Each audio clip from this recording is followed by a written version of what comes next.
Okay, so Night of Champions is done. We'll try to get through this pretty quick. Usos versus Dusts.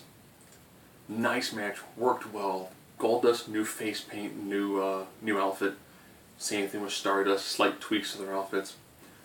Good match, nice back and forth.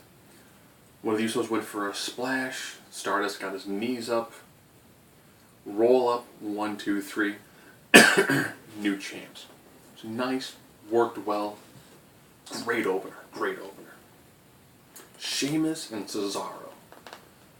I'm thinking that at this point in time with Roman Reigns being injured, you might want to just go, okay, you two guys, you're going to have a 30-minute Iron Man match next pay-per-view.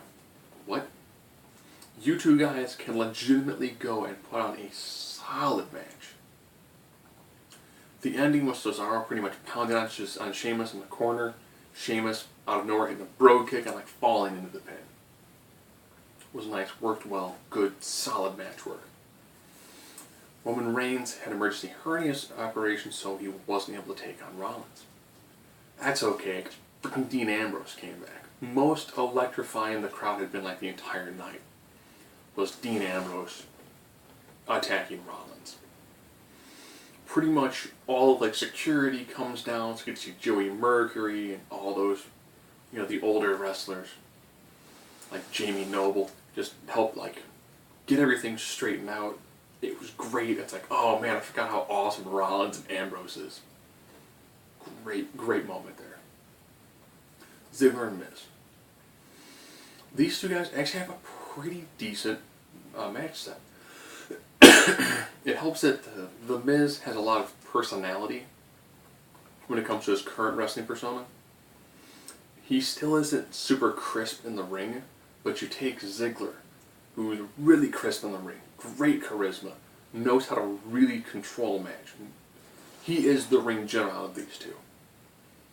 So you get a guy who knows how to work a match beautifully, and a guy who people just hate him. And he can pull off that heat. It's better than X-Pac heat. Nice match, good back and forth, ended with a roll-up. Okay? Joking with my wife that Night of Champions is brought to you by kicks to the head and roll-up victories. Rusev and Mark Henry. This one had a lot of stuff going into it. Mark Henry came out more like a red, white, and blue sort of attire. It had a nice devastating match. Two big guys, worked well. But I think we're really starting to see the severe limitations of Rusev's moveset. Because if you watch the matches that Rusev had with Big E Langston, great matches. But you saw that Rusev needs one or two more moves. He needs a couple of things to really kind of make his matches feel a little bit different from all the other ones. If you was Swagger, worked pretty well, but man, it felt like they just took out Big E Langston to put Swagger in and removed, the nice, gore him off the apron to the outside side. And now we've got Mark Henry. Bigger guy, bigger bull. And again, Rusev wins by making Henry tap out to the accolade. And I was like, man, he really does need almost like a pinfall move. He needs a move that he can use where he can get a pinfall victory. Baldo Bomb will be kind of a nice looking one. Or have him do another sort of big stiff kick. He needs some other sort of move to let him get a pinfall victory down. Because then you can do, you pinned me, but I didn't tap.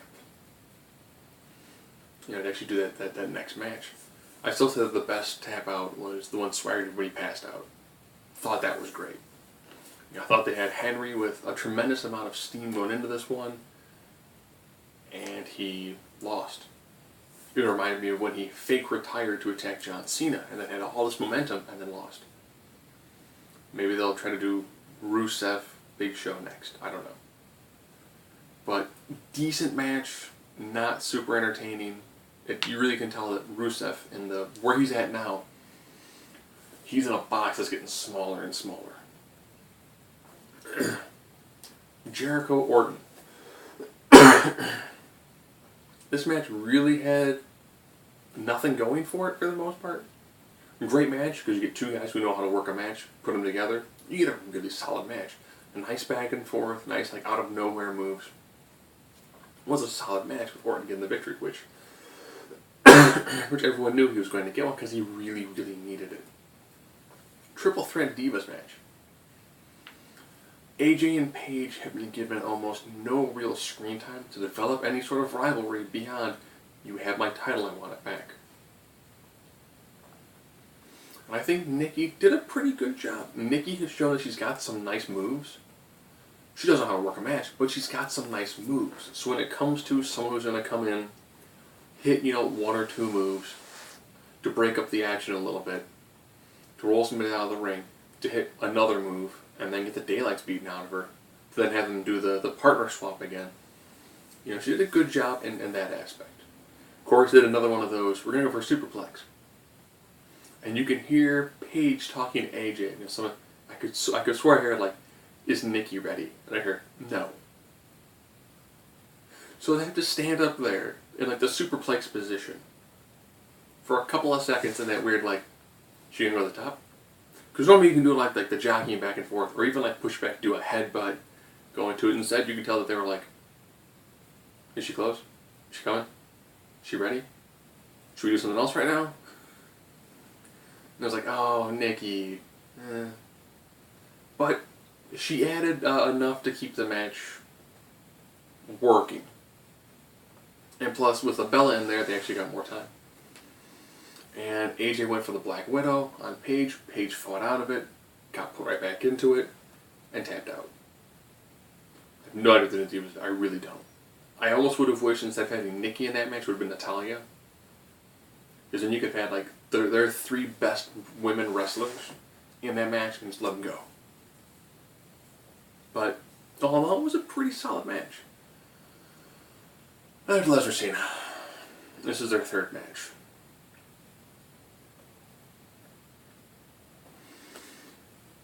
I hate how whenever John Cena punches Lesnar, Lesnar gets stunned. It's like, punch from Cena. Lesnar like stumbles back. It's like, wait, what? Why is every single punch from John Cena like, oh, most devastating move ever? John Cena hit like 4 AAs and like the STF 3 times, and Lesnar did, Cena got more offense, but it seemed like every time he did a move, it was like punch, finisher. Kick out at 1 or 2. Punch, kick, finisher. And I was like, okay, so they've really kind of neutered Brock Lesnar in this match? Okay. I got the part I was almost hoping I wanted to see, like, Cena hit him with like an F5. It's practically the same move, John. Just instead of doing this, you're doing this. So instead of doing this, you're just spinning his feet out in front of you. So not feet overhead, feet out in front. And you lay back. But then as he's in like the 5th STF, Rollins comes down, attacks him, and I was like, oh. Okay, so you have a beaten Lesnar. Rollins hits a curb stop on Lesnar, and I'm like, alright. He goes, I'm cashing in. And I was like, okay. But then Cena ate his sensu beans, then began to attack Rollins, so the match never got started. And I was like, wow. If you have no idea how to end a match,